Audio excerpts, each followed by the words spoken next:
قطعاً نہیں. تو اللہ تبارک و تعالیٰ نے ڈھیر ساری آیتوں کے ذریعے سے اور اللہ کے رسول صلی اللہ علیہ وسلم نے ڈھیر سارے احادیث کے ذریعے سے اپنی امت کو لوگوں کو یہ پیغام دیا، لوگوں اپنی حقیقت کو کبھی نہ بھولو، تم اللہ ہی کے بندے ہو، کتنے ہی بڑے ہو جاؤ تم اللہ ہی کے ماتحت رہو گے، اللہ ہی کی طاقت کے زیر نگاہ تم کو رہنا پڑے گا. انسان کو تکبر کس بات پر ہے؟ تھوڑی دیر کے لیے آپ سوچئے، بس بات ختم کر رہا ہوں.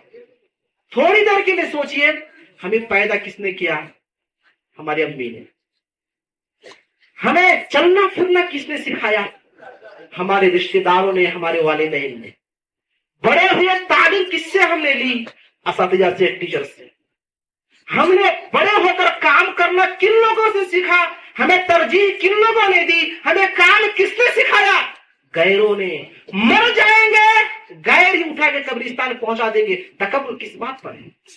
گھمنڈ کس بات پر ہے؟ شروع سے لے کر آخر تک ہم دوسرے کے محتاج ہیں.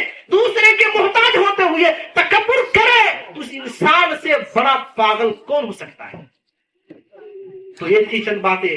ٹائم ہو چکا ہے. اللہ تعالیٰ سے ہم دعا کرتے ہیں اللہ ہم تمام لوگوں کو اس بری صفت سے، تکبر اور گھمنڈ سے بچائے. اس کا اتنا خطرناک انجام ہے. اللہ کے رسول نے فرمایا تکبر کرنے والا جنت نہیں جا سکتا. اگر ہمارے آپ کے دل میں تکبر، غرور، گھمنڈ نام کی کوئی چیز ہے، آج ہی توبہ کرے. تکبر کرنا ایک کبیرہ گناہ ہے، لیکن توبہ کرنے سے اللہ تبارک و تعالیٰ اس گناہ کو معاف فرما دیتا ہے. اللہ تعالیٰ ہم سب کو نیک عمل اور نیک سمجھ کی توفیق دے. آمین ثم آمین. وصلی اللہ علیہ وسلم.